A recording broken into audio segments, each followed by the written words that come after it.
Bos, ini contoh generasi anti generasi micin. Ngerti ra kene? Apa? Ono generasi micin ning Indonesia iki. Piye kuwi?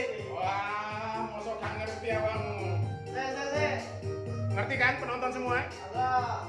Indonesia 2, 3, 5 tahun akan datang bisa jadi akan memanen namanya generasi micin, generasi instan, generasi kaleng-kaleng, rempah-rempah. Gawat ini.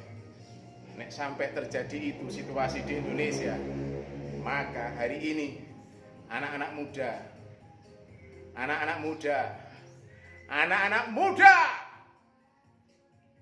5 tahun akan datang tidak akan jadi apa-apa kecuali jadi sampah buat negara dan bangsa tercinta ini.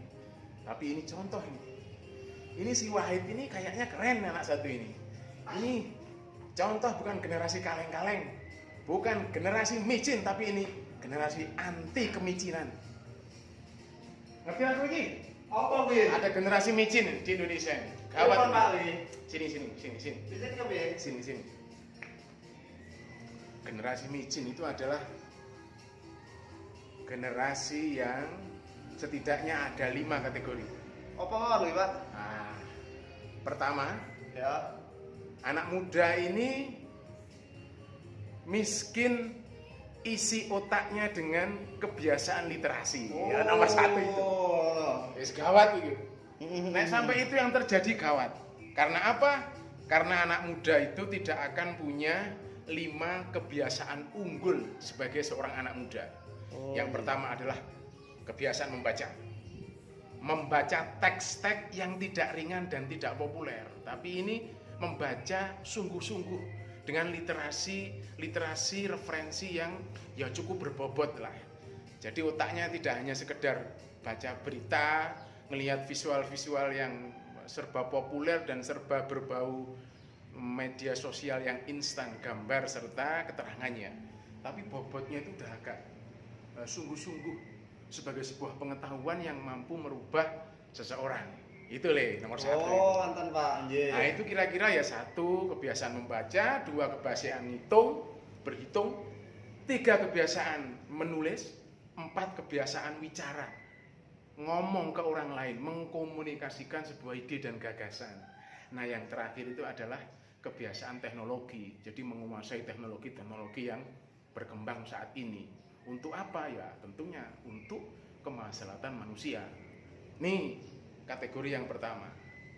Terus yang kedua, rata-rata anak muda sekarang itu kebanyakan kenapa disebut sebagai generasi micin? Karena dia memiliki kategori nyampah, kakean gaya, miskin kualitas actionnya. Gayanya minta ampun, mulai bangun tidur sampai tidur lagi. Waduh, semua untuk terlihat gebyar, terlihat mewah, terlihat semacam-macam lah itu diturutin. Tapi isi otaknya orang apa-apa nih. Oh, berarti kaya story kae ya? Cocok itu.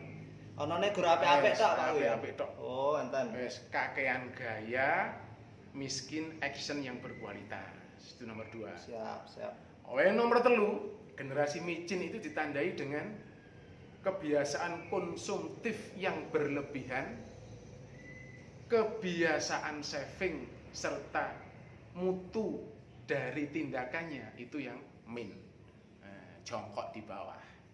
Ya serepot ya anak muda sekarang itu kayak gitu itu serepot. Payah. Akhirnya apa? Akhirnya yang kentara di hadapan dia itu adalah sebuah kebiasaan-kebiasaan yang tidak mencerminkan dia suatu saat nanti akan jadi orang besar. Ingat ya, orang besar itu adalah orang yang mampu mempengaruhi orang lain untuk berubah dan memberontak. Itu orang besar.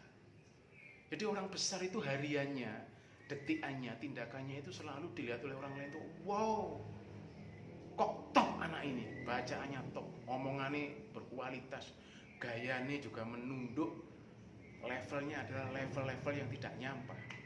Apa yang keluar dari lisannya, apa yang keluar dari tindakannya itu patut untuk diterima. Siap. Yang terakhir, Isih ono ta, Pak, iki? Oh, isih ono. Oh, alah. Generasi micin itu ditandai dengan tingkat identitas dirinya yang punya kebanggaan atas dirinya sendiri. Bukan banggakan, bukan umuk, bukan mamerkan sesuatu yang bentuknya itu adalah kekayaan, gaya, mainstream berpikir atau yang lain. Itu miliknya orang lain, bukan miliknya sendiri. Nah ini, kategori-kategori itu kalau sampai menempel di anak-anak muda yang sekarang, waduh, ingatlah kehancuran buat negeri ini. Karena apa?